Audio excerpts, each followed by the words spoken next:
ग्रामीण भागातील गरजवंत आणि निरागस महिलांना कर्जाच्या आमिषाने जाळ्यात ओढून डिजिटल फसवणुकीचा धक्कादायक प्रकार हिंगणा परिसरात उघडकीस आला आहे।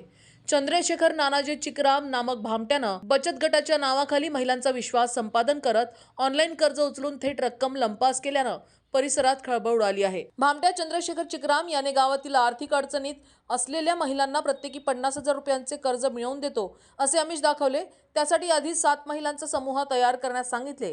त्यानंतर कर्जाच्या प्रक्रियेच्या नावाखाली प्रत्येकी 700 रुपये प्रोसेसिंग फी म्हणून गोळा केली।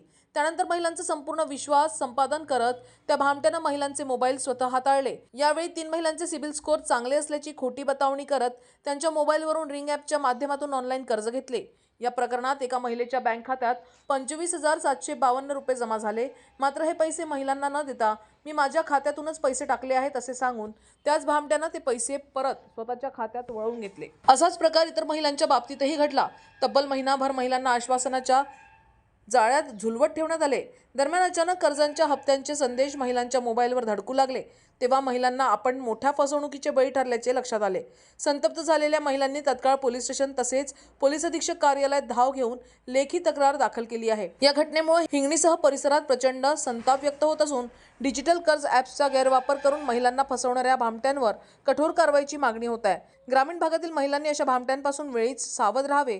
मोबाईल OTP बँक तपशील कोणालाही देऊ नयेत असे आवाहन प्रशासनाकडून करण्यात आले आहे।